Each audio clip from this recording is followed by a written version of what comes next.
अस्सलाम वालेकुम नाज़रीन, live with doctor Shahid Masood में आपको खुशामदीद कहेंगे। मैं हूं ज़ारा अंसारी। नाज़रीन, वतन अजीज़ में फ़िरका वारियत को हवा देने के लिए बहुत सी कोशिशें की जाती रही हैं और सरगर्म अनासिर आज तक सरगर्म हैं। गुज़श्ता 27 सालों से मुख्तलिफ अदवार में इंतशार फैलाने की कोशिशें की जाती रही हैं, लेकिन कौमी और समाजी सतह पर इन कोशिशों को नाकाम बना दिया गया है। रियासत का काम है कि इन मज़मूम अनासिर की कार्रवाइयों का खोज लगाए और ये कहाँ पर बसते हैं उनका खोज लगाकर इनको जड़ से उखाड़े।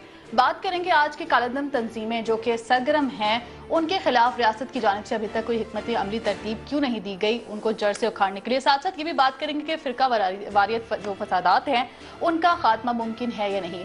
इसके साथ साथ और भी बहुत से अहम से केसेस हैं जो कि आज तक खबरें गर्दिश कर रही हैं। ओगरा करप्शन के हवाले से नैब रेफरेंसेस और दीगर इशूज़ हैं। इन तमाम मौज़ूआत पर बात करेंगे। प्रोग्राम का आगाज़ करेंगे। आपकी लाइव कॉल्स और SMS का इंतजार रहेगा। ट्विटर और फेसबुक पर आप अपनी फीडबैक भी दे सकते हैं। प्रोग्राम का बाकायदा आगाज़ करेंगे। डॉक्टर साहब की जानिब पढ़ेंगे। अस्सलाम वालेकुम, कैसे हैं आप? डॉक्टर साहब, बहुत से अहम मौज़ूआत हैं आज डिस्कस करने के लिए। ओगरा करप्शन स्कैंडल भी सामने आया है, नैब की जानिब से रेफरेंस दायर हो चुके हैं, लेकिन दहशत गर्दी भी उरूज पर है। टारगेट ऑपरेशन की बात की जा रही थी, लेकिन अभी तक वाज़ेह तौर पर उसको लेकर भी सामने नहीं आया कि किया जा रहा है नहीं किया जा रहा है। कल आपने मुज़ाकरात की भी बात की और आपने खबर दी कि मुज़ाकरात भी जारी हैं, लेकिन उससे पहले फिरका वारियत पर अगर बात की जाए कि इस अफरीद को कैसे काबू किया जाए और क्या ये मुमकिन है? जरा सबसे पहले तो मैं उस बात को इंडोर्स कर दूं दोबारा कि मुज़ाकरात जारी हैं। ऑपरेशन ऐसे को ऑन स्लॉट ऑपरेशन नहीं होने जा रहा। नॉर्थ वजीरिस्तान के अंदर टारगेटेड ऑपरेशन जैसे पिछले दिनों हुआ ऐसे फिर होता रहेगा और पूरे मुल्क में होगा और उसके लिए कोई इजाजत लेने की किसी को जरूरत नहीं है। वो जहां भी ऐसे लोग होंगे जो रियासत पीरियड को चैलेंज करेंगे उनको जाके रियासत को वैसे पकड़ लेना चाहिए, उसको कोई नाम देने की जरूरत नहीं है। तो जिन्होंने कार्रवाई की अदारों के खिलाफ, उनके खिलाफ कार्रवाई हुई, उनके नाम पता थे और एक मैसेज चला गया। लेकिन जो एक ब्रॉड डायलॉग का प्रोसेस था वो अपनी जगह जारी है। और चौधरी निसार साहब की मुनव्वर हसन साहब से बात हुई, आपने देखा होगा कि बहुत रिएक्शन सामने, हालांकि कितना ज्यादा मीडिया में हाइप क्रिएट हुई थी कि ऑपरेशन जाने शुरू होने वाला है, लेकिन खामोशी सी छाई रही। इमरान खान अपने वहां पे क्रिकेट का एक उन्होंने आज फेस्टिवल ऑर्गेनाइज किया हुआ है, मुनव्वर हसन साहब से बात हुई है, दिफा पाकिस्तान काउंसिल खामोश है, पीपल्स पार्टी एमके सब ने एक फौरी तौर पर नीजर रिएक्शन तो किया शो, लेकिन फिर उन्हें भी अंदाजा हो गया। क्योंकि असल बात वो ये कि जो तहफ़्फ़ुज़ पाकिस्तान ऑर्डिनेंस है, एक उसके हवाले से अब तशवीश पैदा हो रही है सियासी जमातों में कि सिर्फ ये मजहबी कलदम जमातों के खिलाफ नहीं, हमारे लोग भी कहीं इसमें फ्यूचर में आने वाले दिनों में ना रगड़े जाएं। और खास तौर पे ये बात मैं आपको एक और बात यहाँ पे बता दूं कि जो करप्शन का पैसा बहुत ज्यादा मुल्क से बाहर गया है। अब जो मैं बात आपसे कहने लगा ना, ये बिटवीन द लाइंस मेरी गुजारिश है, सब समझें। मुल्क से जो करप्शन का पैसा बहुत ज्यादा बाहर गया है पिछले चंद सालों में, वो सिर्फ और सिर्फ सियासी मकासद के लिए या लोग अपनी अयाशी के लिए इन कामों के लिए, बल्कि वो कहीं बाहर वो पैसा बाहर से पाकिस्तान में जो इस वक्त फिरका वारियत है उसको भी रिफ्यूल कर रहा है। अच्छा, वो घूम के कहीं वापस भी आ रहा है, चाहे वो बिजनेस ग्रुप्स हो, चाहे वो मुख्तलिफ लोग हों, उन अपनी सिक्योरिटी, अपनी पॉलिटिकल एम्पायर्स के लिए वो उस पैसे को वापस भी यूज कर रहे हैं। कुछ पाकिस्तान में यूज कर रहे हैं और कुछ बाहर से वो भेज रहे हैं। तो ये बड़ा इंपॉर्टेंट है। और मेरा ख्याल ये है कि आपके जो जिनके पास खबरें होनी चाहिए और खबरें हैं जिनके पास, उनके पास ये इत्तला भी है कि वो कौन सी शख्सियात हैं जो बाहर से उस पैसे को या पाकिस्तान में उस लूट मार के पैसे को अपनी हिफाजत के लिए खुद वो पीछे, खुद वो नारे वारे लगा रहे हैं सियासी, लेकिन साथ साथ वो कलदम जमातों को और जराइम पेशा नासिर को भी फंड्स दे रहे हैं, पैसा दे रहे हैं लूट मार का। तो मेरे ख्याल से उस पर भी नजर रखना। तो ये रियासत का काम है ना कि उनको ये रियासत का बिल्कुल काम है। मेरे ख्याल से नॉलेज में है बात बहुत सी। मैं देखिए, आपने बात की कि क्या ये खत्म हो सकता है, अल्लाह करे ये खत्म हो जाए, अल्लाह करे ये खत्म हो, ये नहीं होना चाहिए। लेकिन बदकिस्मत ये है कि क्या ऐसा मुमकिन है कि खत्म हो जाए? ऐसा गालिबन इन हालात में तो मुमकिन नहीं है। उसकी वजह कल मैंने बताई थी, एक तो ये कि मशरिक़ वस्ता के हालात बिगड़ रहे हैं और वहां पर जो जंग है वो अब इनकलाब और इससे हट के इनकलाब आ रहा था। आज ना 25 जनवरी को शुरू हुआ था ना वो तहरीर स्क्वायर पे सारा, आज 3 साल हो गए, आज को 3 साल उसको पूरे हुए बाय द वे, जब वो ट्विटर स्टार्ट हुआ था तहरीर स्क्वायर का। लेकिन उसके बाद वहां एक अनारकी की सूरत हाल बनी, क्योस हुआ, और वो लड़ाई जो बादशाहतों के और आमरीतों के खिलाफ शुरू हुई थी, वो अनारकी क्योस की शक्ल लेके फिरका वारियत अख्तियार कर गई कि चाहे वो बहरीन हो, चाहे वो शाम हो, चाहे लेबनान हो, चाहे इराक हो, हर जगह फिरका वारियत का रंग ले लिया उसने अल्टीमेटली। और उसमें बड़े बड़े एम्पायर्स कूद गए, बड़े बड़े मुल्क कूद गए, बड़े बड़े रहनुमा कूद गए, सुपर पावर्स भी इंगेज हो गई। तो बात यह है कि वही सारा कलर पाकिस्तान में आ रहा है बदकिस्मती के साथ, जिसको रोकना जरूरी है, क्योंकि हमारे यहाँ ये 80 की दिहाई से पहले किसी अंदाज में हमेशा रहा है, हमेशा 80 में ये ज्यादा, जब इनकलाब आया ईरान का तो उसके बाद ये ज्यादा तेज हो गया, क्योंकि खतरा पैदा हुआ अरब ममालिकों के इनकलाब बाहर ना फैले। उन्होंने अपनी प्रॉक्सी शुरू की, एक उस तरफ से सद्दाम हुसैन साहब ने शुरू की अरबों को मिला के, इधर से ईरान ने जवाबी कार्रवाई, तो वो प्रॉक्सी स्टार्ट हो गई रीजन के अंदर, उससे पहले नहीं थी। उसके असरात पाकिस्तान पे आए और वो आज तक चले आ रहे हैं। बात सर ये है कि ये उससे पहले भी है, जैसे मैंने अर्ज किया ना, ये हमारा जो बदकिस्मती से, देखिए हम आगे की बात तो सोच सकते हैं कि हम आगे ऐसा ना करें ज़रा, लेकिन हम 1400 साल पहले अपनी तारीख का पहिया लेके नहीं जा सकते। बिल्कुल। हम 1400 साल पहले जाके उन मामलात के ऊपर, ना मैं कोई अथॉरिटी हूँ, ना मैं कोई मुर्रिख हूँ, ना मैं कोई आलमी दीन हूँ। अगर मैं आलमी दीन हूँ भी तो मेरा कोई एक मौक़िफ़ होगा कि ये वाक़या सही हुआ, ये वाक़या गलत हुआ। तो अगर मैं बयान करूंगा तो उस बयान के अंदर भी कोई ना कोई बात, मुझे कोई ना कोई पॉइंट ऑफ व्यू देना पड़ेगा कि क्या हुआ था, कौन किसका क्या। अब मसला ये 1400 साल पहले का तनाज़े है, और ये हम नहीं कह सकते कि उसने कुछ CIA ने किया या मुसाद ने किया या फलान ने किया, दिमाग ने, हमारे अपने अंदर ही बदकिस्मती से गलत फहमियाँ पैदा हुई और जो भी कुछ हुआ। और आप देखिए ना, हमारे 2 खुलफा वो शहीद हुए, खुलफाए राशिदीन में से, और वहां से एक तनाज़ा ऐसा शुरू होता है जो आज तक वो मुख्तलिफ शक्लें लेता, और फिर मसालिक पैदा हुए, पहले फिरके पैदा हुए, फिर फिरकों के अंदर, जैसे पाकिस्तान में सूरत हाल आप देखें, मिसाल के तौर पर पाकिस्तान में जो हमारी सुन्नी है, वो सुन्नी जो है हमारे, वो बरेलवी और देवबंदी, ये 2 बड़े जो हैं, ये दोनों अब इमाम अबू हनीफा को, ये दोनों हनफी हैं। यानी एक सुन्नी साइड पे आप चली जाएं तो 4 आपको मिले, ठीक है ना, 4 आपको मिलेंगे इमाम जिनकी तकलीद हो रही है, शाफी, इमाम अंबल, इमाम अबू हनीफा। लेकिन उधर जो है वो चारों के नीचे फिर जो इमाम अबू हनीफा उनको ही मानते हैं देवबंदी भी और बरेलवी भी। अहले हदीस जो हैं, अब वो एक बड़ी इंटरेस्टिंग बात है कि अहले हदीस भी जो है वो सुन्नी है, लेकिन वो ये कहते हैं कि हम इमाम को नहीं बल्कि बराह रास्त हम यानी हदीस पे जाते हैं, यानी वो बीच में तकलीद को छोड़ देते हैं। तो वो ये कहते हैं कि असल में 4 इमाम और एक अहले तशरीह और हम छठे हैं। अहले हदीस जो है वो अपने आप को यानी तकलीद से अलग करके इन 4 इमाम से अपने आप को अलग रखते हैं, वो हैं सुन्नी। अच्छा, अब इसको आप जरा ग्राउंड पे लेकर आ जाएं, जो मैंने आपसे उस दिन बात की थी, मैंने आपसे कहा था कि मैं जैसे अहले हदीस की मैंने आपसे बात की कि अहले हदीस ज़्यादा अपने आप को करीब समझते हैं, और ये उस ज़माने में जब ये शुरू हुआ सारा सिलसिला, तो ये बहुत यहाँ पाकिस्तान में ये पसंद नहीं करते कि वहाबी, क्योंकि वहाब से वो नजद का सिलसिला जुड़ता था, लेकिन वो ज़्यादा करीब है उस स्कूल ऑफ थॉट के जो वहाँ की है।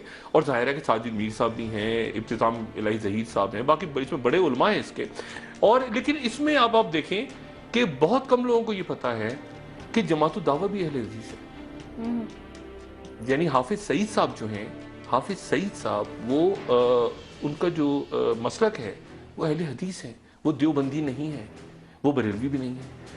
अब ये कितनी इंटरेस्टिंग बात है। अच्छा, इसी तरह से अगर आप चले जाएं यहाँ पे बरेलवी साइड पे, तो बरेलवी साइड पे आपको एक तो हमारा वक्त था ना जब आपको नजर आते थे नूरानी साहब, शाह अहमद नूरानी साहब आपको नजर आते थे ऊपर, जमीयत उलमा पाकिस्तान एक जगह थी, बड़ा प्लेटफॉर्म था। शाह अहमद नूरानी साहब के बाद वो बहुत ज्यादा स्प्लिट हो गया। अब प्रॉपर बरेलवी यानी सुन्नी तहरीक भी है, मुख्तलिफ जमातें हैं, उलमा काउंसिल्स हैं, सादादा करीम साहब की मुख्तलिफ हैं, सादादा अबू खैर साहब की है। लेकिन ये बात बड़ी इंटरेस्टिंग है कि ताहिरुल कादरी साहब की जमात जो है वो भी बरेलवी, वो बरेलवी मकतब फिक्र से करीब है, यानी वो भी यानी अब देखें ना इस वक्त अब यानी आप इस पॉलिटिकल डायमेंशंस को अगर ऊपर के लेवल पे आप देखें, अब इसी तरह से आप चले जाएं मकतब देवबंद की साइड पे पाकिस्तान में, तो मकतब देवबंद की साइड पे आपको नजर आएंगे सामने समीउल हक साहब और फजलुर रहमान साहब। ये आपको पता है क्या इन दोनों का इख्तलाफ किस बात क्या, इसको मैं थोड़ा सा आपको बिल्कुल, क्योंकि ये लोग मुज़ाकरात के लिए तो दोनों को टास्क दिया गया, लेकिन ये मैं आपको बड़ी दिलचस्प बात बताऊं कि ये असल में जो है ना जमीयत उलमाए हिंद थी। जमीयत उलमाए हिंद जब मकतब देवबंद बना ना, तो मकतब देवबंद तो पहले बन गया 1870 या 87 में, पता नहीं कब, लेकिन 1906 के आसपास ये जमीयत उलमाए हिंद बनी। और जमीयत उलमा हिंद जो है वो असल में वन नेशन थ्योरी थी, वन नेशन थ्योरी। ये बड़ी इंटरेस्टिंग बात है कि वो वन नेशन थ्योरी पे बात करते थे। वो कहते थे कि हम और कांग्रेस मिलके अंग्रेजों के खिलाफ हैं, यानी वो वन नेशन पे थे। अच्छा, उसके बाद ये हुआ कि जब इमाम रजा बरेलवी रहमतुल्लाह अलैह, उन्होंने जब बरेलवी, अच्छा जो इस मकतब फिक्र के लोग हैं वो भी लफ्ज बरेलवी पे तलाश करते हैं। वो कहते हैं इससे पहले अहले सुन्नत वल जमात कहा जाए हमें। वो कहते हैं हम इससे पहले भी थे और इससे पहले हमारा मौक़िफ़ है। तो ये, लेकिन चूंकि इमाम रजा इसको आगे लेकर आ गए तो इस हवाले से बरेलवी मकतब फिक्र कहलाया और आशिकान रसूल और सारा उनका। तो अब वो जो सामने आए तो वो टू नेशन थ्योरी, उन्होंने अपने आप को ज्यादा अलाई किया मुस्लिम लीग के साथ कि वो कहते हैं कि हम सबसे पहले टू नेशन थ्योरी। अच्छा, एक तो वहां इख्तलाफ हुआ, यानी एक तो इल्मी बहस छिड़ी, एक सियासी बहस भी छिड़ी। अच्छा, उसके बाद ये हुआ कि कोई 1 साल पहले, 2 साल पहले, पाकिस्तान बनने से साल 2 साल पहले देवबंद से के मकतब फिक्र के शबीर अहमद उस्मानी साहब ने टूट के जमीयत उलमाए हिंद से जमीयत उलमाए इस्लाम बना ली। अच्छा, ये यानी वो एक शबीर अहमद उस्मानी साहब जो हैं वो देवबंद से थे, मकतब देवबंद के, उन्होंने जमीयत उलमाए इस्लाम बना ली, JUI। अच्छा, लेकिन वो पाकिस्तान बनने के बाद वो जो JUI थी, फिर वो जब उनका इंतकाल हुआ तो वो नीचे चली गई। उस जमाने में अजीब अजीब बातें होती थी। एक ये थ्योरी भी आपको मैं बड़ी मजेदार बताऊं, पाकिस्तान में रोज शुरू में तलाश कर रहा था ना अरब वर्ल्ड के अंदर इस्लाम के किले वाला, तो एक थ्योरी ये भी यही थी कि कायद आजम को खलीफा बना दिया जाए। इसमें मैं कभी बात करूंगा, बड़ी अजीब व गरीब उस जमाने में, बड़ी अजीब। हाँ, अच्छा, एनीवे, तो उसके बाद ये हुआ बहरहाल, तो मुफ्ती महमूद साहब फिर जब 1956 में ये आगे जाके ये बाकायदा जमीयत उलमा इस्लाम बनी, फिर ये आगे चलती गई। जब ज़ियाउल हक साहब का दौर आया ना तो इसमें स्प्लिट हो गया। ज़ियाउल हक साहब के दौर में इसमें स्प्लिट हो गया और उस वक्त ये हुआ ज़ियाउल हक साहब के दौर में कि एक जो ग्रुप था वो इस फेवर में था कि वो MRD मूवमेंट में जाए, पीपल्स पार्टी के साथ जाए, और एक ग्रुप जो था वो मजलिस से शूरा, ज़ियाउल हक साहब की मजलिस शूरा में चला गया। अच्छा, अब ये हुआ कि दोनों ने ये क्लेम किया कि मुफ्ती महमूद साहब उस जमाने में उनकी तबीयत सही नहीं थी, तो मुफ्ती महमूद साहब के ऊपर ही बात डाली गई कि मुफ्ती महमूद साहब ने उनसे मंसूब किया गया, उनका इंतकाल हुआ मुफ्ती महमूद साहब का जामिया बनोरिया कराची में, ये जो बनोरी टाउन वाली मस्जिद है। अब ये मैं जो बार बार कहता हूँ ना, मुफ्ती महमूद साहब फजलुर रहमान साहब के, मौलाना फजलुर रहमान साहब के वालिद, जो मैं कल भी कह रहा था ना कि फजलुर रहमान साहब भी समीर हक साहब के साथ जाएंगे, याद है मैंने आपसे कहा था, वो भी आगे नहीं बढ़ेंगे क्योंकि उनके वालिद वहाँ उनका इंतकाल हुआ था और उनकी बहुत ज़बरदस्त निस्बत है बनोरी टाउन से, समीर हक साहब की भी है और उनकी भी है। एनीवे, अच्छा, तो अब आप वापस चले जाएं इस पे कि उस वक्त ये हुआ कि एक ग्रुप जो है वो उधर गया और एक ग्रुप ने कहा कि हम ज़ियाउल हक साहब के साथ जाएंगे। जो ग्रुप ज़ियाउल हक साहब की तरफ गया, जो पीपल्स पार्टी की तरफ ग्रुप गया, वो फजलुर रहमान साहब ने उस ग्रुप को अल्टीमेटली लीड किया और ये वो ग्रुप था जो थ्रू आउट फिर MRD में चला गया। और जो ग्रुप ज़ियाउल हक साहब के साथ जाके इस तरफ जाके और मजलिस शूरा के जो अरकान बने वो समीर हक साहब का ग्रुप था। ये वो ग्रुप था, इसीलिए ये वो ग्रुप है समीर हक साहब का जो ज्यादा अपने आप को करीब तस्वुर करता है मुस्लिम लीग नवाज के और जमात इस्लामी के, जबकि फजलुर रहमान साहब जो हैं वो हमेशा, मतलब उनका चाहे वो वैसे तो खैर नैब के साथ भी एक जमाने में रही इनकी पार्टी, इसलिए आज तक इख्तिलाफ बरकरार है और वो इख्तिलाफ रहेगा अपनी जगह, क्योंकि वो एक तरह से आप समझ लेना कि वो, लेकिन जो पीछे ग्रुप्स हैं अब, यानी जो पीछे इनके आप समझेंगे जो भी, यानी वो ग्रुप्स हैं जिनको ये डिसोन करते हैं मिसाल के तौर पे, वो ग्रुप्स दोनों को सपोर्ट करते हैं, वो ग्रुप्स दोनों को सपोर्ट करते हैं। और इसमें अब आप देखें, इसमें मकतब देवबंद के अंदर यानी फजलुर खलील साहब जो हैं, फजलुर खलील साहब वो मकतब देवबंद से हैं। अच्छा, वो मकतब देवबंद से हैं। तो इसमें वो जो एक फाइटिंग या जिहाद का फैक्टर है वो देवबंद में भी है, वो अहले हदीस में भी है, वो बरेलवीज में भी है। ये देखें ना, ये जो आपके सलमान तासीर को किसने मारा, देवबंदी, किसी देवबंदी या किसी अहले हदीस का जवाब मैं लूंगी। मुमताज कादरी नाम था और उसका ताल्लुक वो भी एक, देखिए ना, मतलब मैं छोड़ रहा हूँ लेकिन मैं आपको सिर्फ बता रहा हूँ कि ये जो बात है ना कि देवबंद में होते हैं या अहले हदीस में होते हैं, उसमें और फिर अब जो कराची में लोग पकड़े गए हैं अभी आज, उनका ताल्लुक जो है वो भी एक कलदन तंजीम से बताया जा रहा है, जो इन चारों जो एक अलग मसलक है।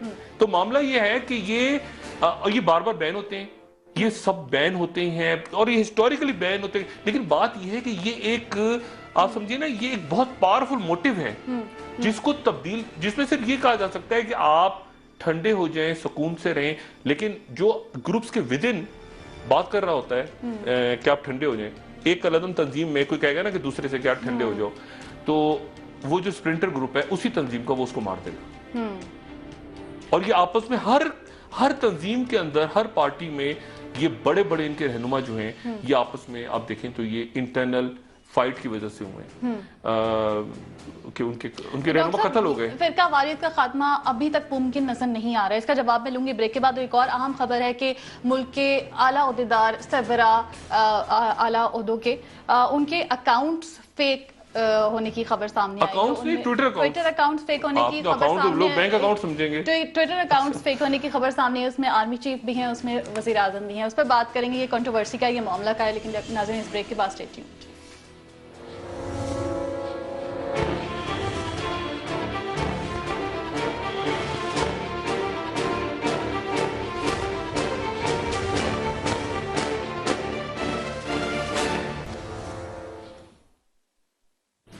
ब्रेक के बाद आपको एक बार फिर खुशामदीद कहेंगे और अब बात करेंगे कि ट्विटर, जो कि समाजी राब्तों का एक अहम जरिया बन चुका है, उसको लेकर मुल्क की टॉप लीडरशिप के जाली अकाउंट्स की खबरें सामने आई हैं। ये मामला क्या है, क्या कंट्रोवर्सी है, इस पर बात करेंगे।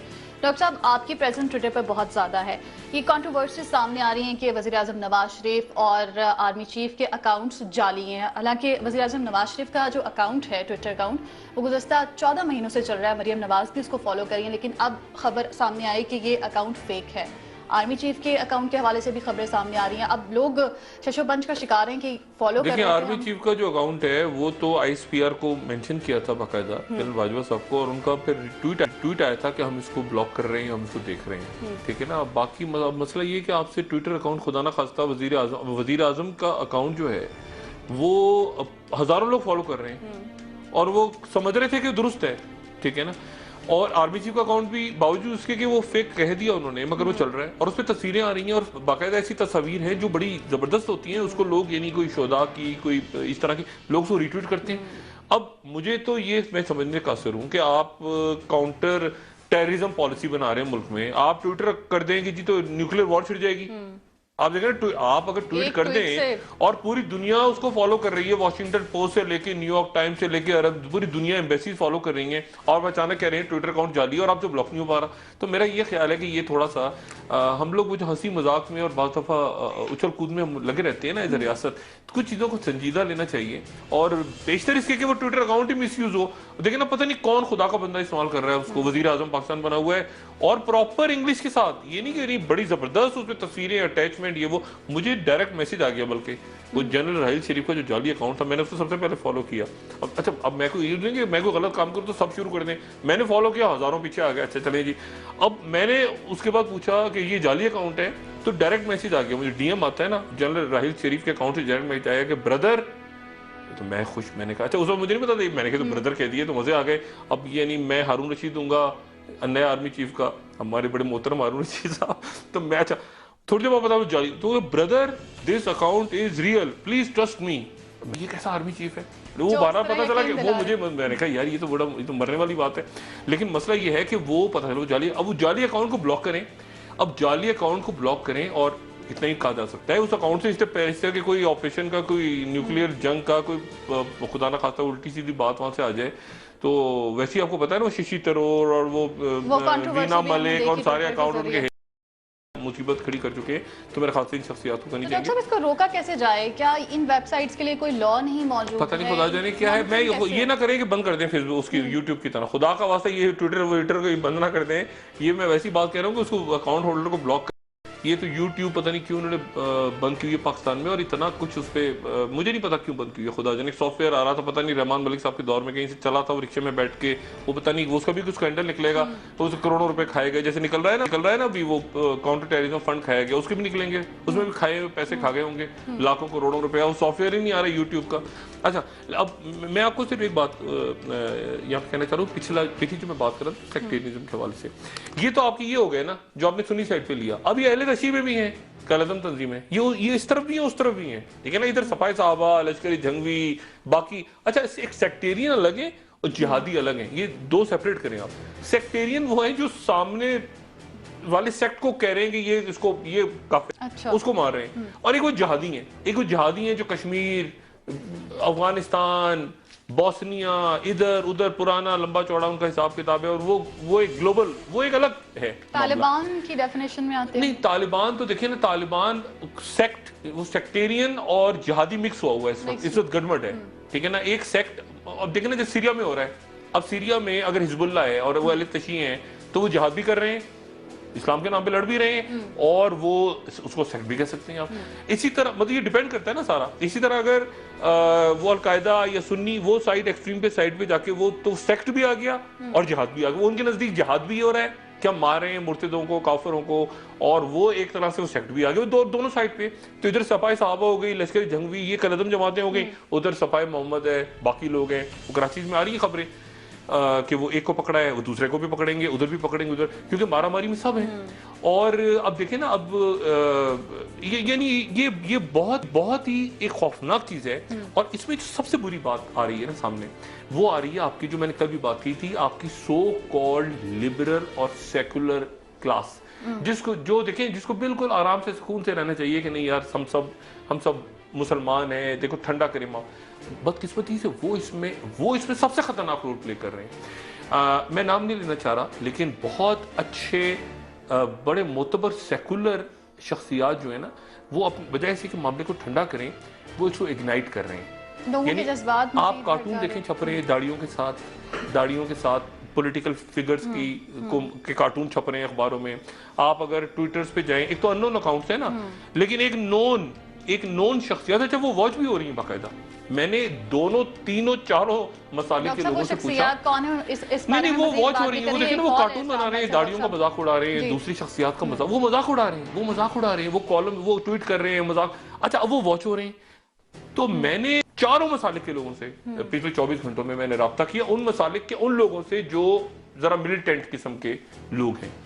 तो मैंने कहा जी ये क्या हो रहा है, तो मैंने रियलाइज कि हर शख्स इनको वॉच कर रहा है, मीडिया की इन शख्सियात को जो खास तौर पे दूसरे मसलक की तस्दीक कर रहे हैं इस वक्त। और फिर मुझे खौफ भी आया, क्योंकि देखिए ऐसा हुआ है माजी में, पूरे 80 और 90 की जो दिहाई है, मैंने आपसे कहा ना कि सिर्फ मिसाल के तौर पे यानी पूरी पार्टी एक सेक्टेरियन जमात ने अगर सिर्फ शो किया ना, सेक्टेरियन बेसिस पे बनी हुई कि जी हम जा रहे हैं मिली यकजहती काउंसिल में बैठ रहे हैं वहां जाके, उस बेस पे उसके रहनुमा का कत्ल हो गया, ब्लास्ट हो गया, यानी इस हद तक जो है ये तकसीम है।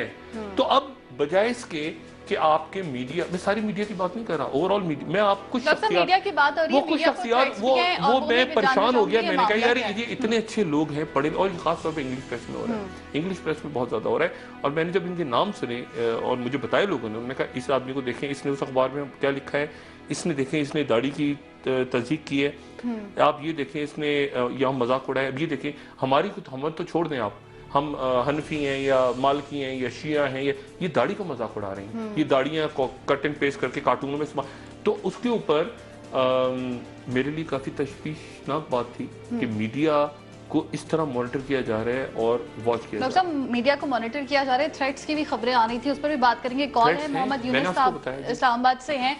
जी क्या सवाल करना चाहेंगे? जी अस्सलाम वालेकुम।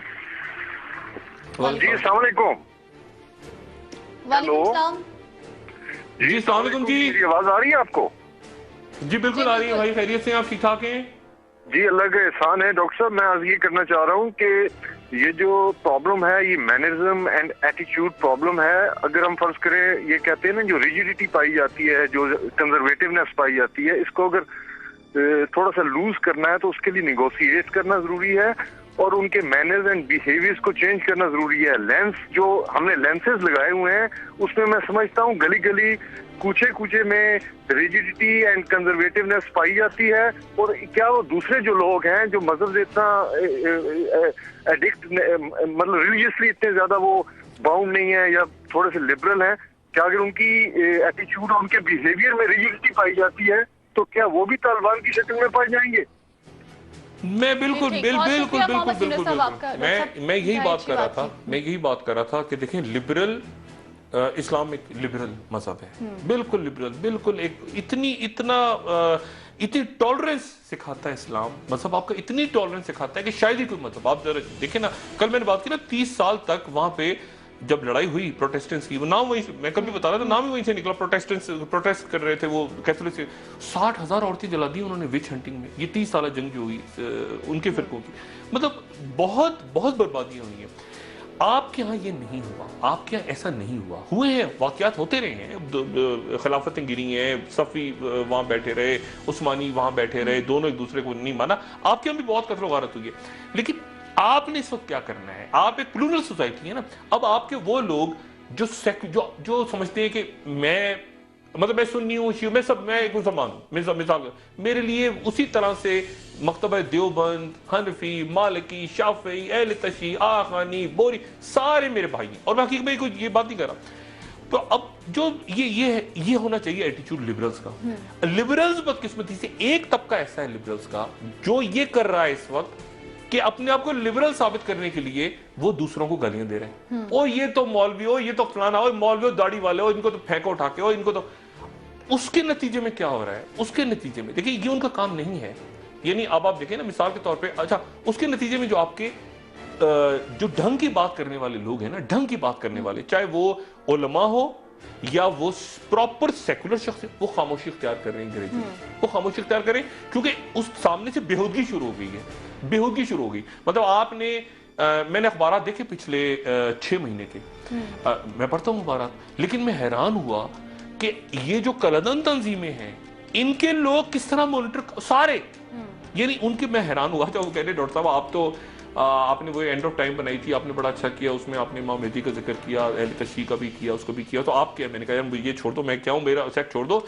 मगर मैं हैरान हुआ इस बात पे कि हर सेक्ट ने मार्क किए हुए लोग, और वो ये कह रहे हैं कि डॉक्टर साहब देखिए नजरियाती बात करें, ये मजाक हमारा क्यों उड़ा रहे हैं, इन्होंने ये देखें फलाने आदमी के ऊपर, यानी अब मिसाल के तौर पर यानी अब अजीबोगरीब इमरान खान इंडियन एजेंट हो गए अचानक, थोड़े दिन पहले एमक्यू में इंडियन एजेंट थी, अब इंडियन एजेंट जो है वो कभी एमक्यू में इंडियन एजेंट हो जाती है, कभी एएनपी इंडियन एजेंट हो जाती है, कभी पीपल्स पार्टी हो जाती है, कभी नवाज शरीफ हो जाते हैं, अब आजकल इमरान खान इंडियन एजेंट बात करेंगे डॉक्टर साहब, और इस पर जमात इस्लामी इंडियन, ये भी होना था इस मुल्क में, जमात इस्लामी इंडियन एजेंट हो, मतलब अब इंडियन, और अच्छे यानी वो लोग जो नामों के साथ हैं, जो नामों के साथ ही कर रहे हैं, अब वो मार्क नहीं होंगे इन हालात में। देखिए एहतियात की जरूरत है, मैं ये नहीं कि मैं किसको डरा रहा हूँ, ये और जो लोग मीडिया में हैं, जो मीडिया में हैं, जो ये कलम अमानत होती है, ये जो मैं बात कर रहा हूँ, ये अमानत है, ये मेरी लोगों की अमानत है, जो मैं जिम्मेदारी है मेरी, मेरा ये काम नहीं है मैं गालियां दूं लोगों को, मैं लिखूं गालियां लिखूं, मैं कार्टून बनाऊं, दाढ़ियों के साथ मजाक उड़ाऊं, ये मेरा काम नहीं है।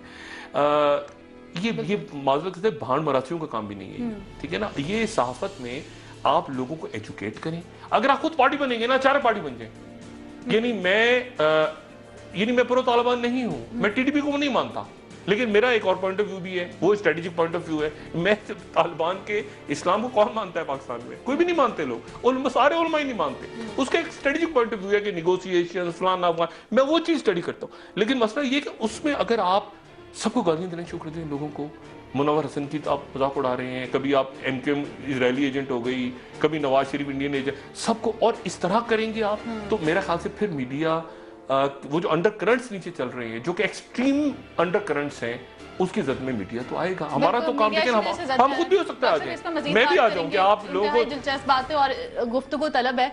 ब्रेक का वक्त हो रहा है, ब्रेक के बाद नाज़रीन दोबारा हाजिर होंगे। मीडिया को थ्रेट्स क्यों आ रहे हैं, क्या वजूहात, इस पर बात करेंगे। Stay tuned.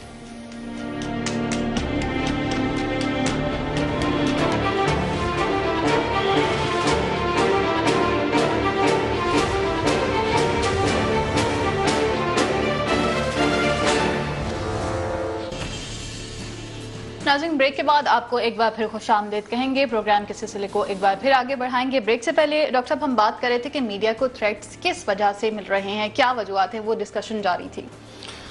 दरअसल एक मुझे एसएमएस आया था, मैं चाह रहा हूँ कि मैं उसकी बात कर लूँ। मुझे किसी ने पूछा था कि ये सेकुलर पार्टियों में आपने कहा था कि सेक्टेरियन डिवीजन है, तो ये आपने क्यों कहा था? तो मैंने कहा ये सवाल आप मेरा उनको ये कहना है, जिन्होंने साहब ने मुझे भेजा है, कि फैसल रजा आब्दी से पूछेंगे वो खुर्शीद शाह से और कमर तुमा कैरा से क्यों नाराज हैं। पीपल्स पार्टी सेकुलर पार्टी है ना, फैसल रजा आब्दी क्यों नाराज हैं और क्यों अलग होकर वो वहदत मुस्लिमीन के साथ हैं इस वक्त, और क्यों वो कमर दमा कायरा और खुर्शीद शाह को खुश रहे हैं, ये बात अब फैसल आब्दी से पूछिएगा, ठीक है, इसका जवाब उससे मिल उनसे जाएगा। पूछिएगा। अब आ जाए मीडिया पे। देखिए मीडिया में तो बात जो है वो ये है कि रियल इन हकीकत में Threats लोग हैं। मीडिया पे कुछ थ्रेट्स हैं, और उसमें ओनर्स के ऊपर उनको यकीन है कि कुछ मीडिया ग्रुप्स एक पॉलिसी लेके चल रहे हैं, एजेंडे पे काम कर रहे हैं, ये उनका ख्याल है। मुख्तलिफ कलदम तंजीमों का, ये सिर्फ तालिबान छोड़ दें, आप टीटीपी नहीं, टीटीपी का तो एक नाम आ गया ना सामने, फ्रेंचाइज है ना, अपने आप को कर देंगे, आप एक बंद कबाब खाएं तो वो ₹2.5 का तालिबान लगा लेंगे, वो मैकडॉनल्ड्स लगा लेंगे तो ₹50, तो तालिबान भी एक वो फ्रेंचाइज बनी हुई ना, पर्ची भेज दी आपने तालिबान की, ज्यादा भत्ता हो गया तहरीक तालिबान। अच्छा, असल तालिबान तो अफगानिस्तान नहीं से वो तो असर होता नहीं, ये तो ऐसे क्रिमिनल ग्रुप से, छोड़ें आप। तो मैं कह रहा हूँ ये जो फ्रेंच अलकायदा की बनी फ्रेंचाइज, अलकायदा आपने कहा अलकायदा फलाने जजीरे में, आप दुनिया के अलकायदा तो डर जाएंगे लोग सारे, तो इसी तरह फ्रेंचाइज है, आप इसको छोड़ दें। असल ये है कि जो वाकई जो ग्रुप अंदर जो काम कर रहे हैं, पूरी 80 की दिहाई में मैंने कहा ना, इन ग्रुप्स के अंदर कत्ल गारत हुई है, इनकी लीडरशिप उड़ी है, एक ने दूसरे को चक पे मारा है, मुखबरियां हुई हैं, तो ये बड़ा सेंसिटिव मामला है। मीडिया के ऊपर वॉच है, ट्विटर्स पे वॉच है, सोशल मीडिया पे, और आईटी के लोगों पे क्यों वॉच आ रही है, ये मैं आपको बड़ी अजीब बात बताऊं। ये जो आईटी के लोग आपके हैं ना, ये रिक्रूट, इनकी बड़ी मांग है दुनिया में, इनको जहादीज भी अपने अंदर रिक्रूट करते हैं और इंटेलिजेंस एजेंसीज भी इनको रिक्रूट करती हैं, हैकर्स को, इन सबको अकाउंट, ये जो सारा साइबर सिक्योरिटी का कंसेप्ट चल रहा है, बाकायदा कॉन्फ्रेंसेस हो रही हैं, हैकर्स को दुनिया भर से हायर करके इंटेलिजेंस एजेंसीज ने बहुत ज्यादा पे करके कहा है कि हमारा सिस्टम तोड़ के दिखाओ, इसको हैक करके दिखाओ। क्योंकि देखिए मैं वही करूंगा, आगे का फ्यूचर टेररिज्म क्या है, ये नहीं कि आपने जहाज हाईजैक किए 9/11 की तरह, ऐसे नहीं होगा। अब ऐसे होगा कि आपने एयरपोर्ट का सिस्टम हैक कर लिया और 200 जहाज टकरा गया आसमान पे, ठीक है ना, मतलब एक नई दुनिया में आप दाखिल हो रहे हैं ना, साइबर सिक्योरिटी, साइबर थ्रेट्स, मतलब नई दुनिया। अच्छा, अब इसमें जो आईटी के वो कहते हैं ये कॉपी पेस्ट कौन कर रहा है, ये तस्वीरें कौन बना रहा है, ये कौन, फिर वो उसको फॉलो करते करते जाते हैं, जाते जाते जो आईटी के लोग निकलाता है, कहीं कैमरामैन निकलाता है, कहीं कुछ निकला, तो वो एक ओनर से लेके फिर वो एंकर्स को वॉच करते हैं जो टीवी पे सामने आते हैं, फिर उनके नामों को देखते हैं, फिर वो देखते हैं अच्छा ये फलाना है, ये किस तरह बात कर रहा है, ये क्या बात, अब वो जो चीख चीख इसको फलाने को क्यों नहीं मारते, अच्छा इसको क्यों नहीं मारते, अच्छा उसको क्यों, एक सेकंड वो इसको मारो, अच्छा उसको मारो, अच्छा इसको करो, उसको करो, उस मारामारी के चक्कर में वो चीख रहे होते हैं ना जब एंकर्स, क्यों नहीं मारते हो जल्दी, किन जालिमों को, कातलों को, इनको, वहां फिर वो कैच करते हैं कि अच्छा, फिर वो ट्रेस करते हैं, उसको फॉलो करते हैं, नहीं फॉलो करते हैं, ठीक है। आपकी एजेंसीज के देखिए, आपके अदारों के अंदर पेनिट्रेशन है, आपकी एस्टेब्लिशमेंट में पेनिट्रेशन है, आपके अंदर, आपके अदारों के अंदर पेनिट्रेशन हुई है, आपके मॉनिटर होते हैं बाकायदा लोग सारे, ऐसे तो ऐसी तो आपके ख्याल से मास्टर चल रहा है पूरा, ये बड़ी डीप डिवीजन है। उसके बाद वो अब जाहिर है कि वो फिर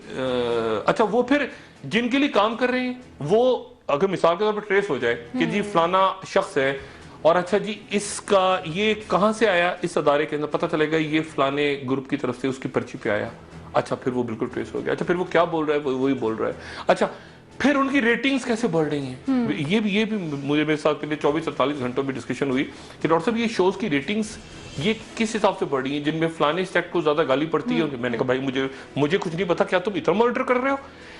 4 मुख्तलिफ मसालिक के लोगों से, मैं नाम नहीं लूंगा, 4 मुख्तलिफ मसालिक के जो लोग नीचे रियल ग्राउंड पे जो थे फुट सोल्जर्स, जो उनके ये मारा मारी वाले काम में इन्वॉल्व हैं, वो कहते हैं कि डॉक्टर साहब फलाने आदमी को नहीं सुना, उसने अपनी जबान हमारे बारे में इस्तेमाल की थी, वो फलाने आदमी ने इशारा दिया था कि हमें मारो, फलाना आदमी कह रहा है हमें मारो, फलाना आदमी थ्रेट्स मिलते हैं नहीं, वो थ्रेट्स नहीं है। थ्रेट्स तो देखिए ना, थ्रेट्स तो ऐसे खत आ गया ना, ये तो ऐसे मार देंगे। थ्रेट्स का टाइम किसके पास है कि थ्रेट देगा कोई फोन करके, वो तो और गया, अब तो पहले भी नहीं होता था, निशाने पर नहीं, वो जाके गोली मार के निकल जाएंगे।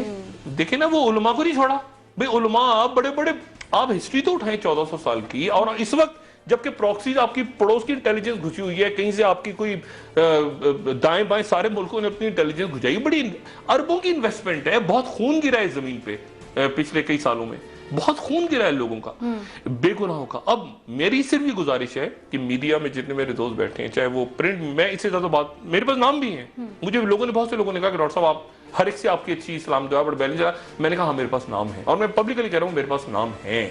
मुझसे एंकर्स ने भी कल कांटेक्ट किया, मुझसे अखबारों के एडिटर्स ने कहा कि डॉक्टर साहब आपके पास नाम है, मेरे पास, मैंने कहा भाई एक तरफ के नाम नहीं, मेरे पास हर तरफ के नाम आ रहे हैं, तुम सारे जरा सुकून पकड़ो, सब आराम ठंडे होकर बैठो, और प्रोवोक ना करो किसी को, खुदा का वास्ता। किसी का मजाक ना उड़ाओ, किसी का मजाक ना उड़ाओ, किसी को लेबल ना करो, किसी को काफिर ना कहो, इस वक्त कुछ ना करो, किसी को इंडियन एजेंट ना कहो, किसी को इजरायली एजेंट ना कहो, आराम से सुकून से बैठ जाओ। और अदरवाइज ये होगा कि लोग हैं निशाने पे और बहुत ज्यादा हैं, और नीचे से लेके ऊपर तक लोग हैं। यानी ओनर से शुरू करें आप, डायरेक्टर्स एडिटर्स तक चले जाएं, एंकर तक चले जाएं, कैमरामैन तक चले जाएं, उसके आईटी के लोग चले जाएं, और उसके बाद मतलब इससे ज्यादा मैं बात ही कहना चाहता, सवाए इसके कि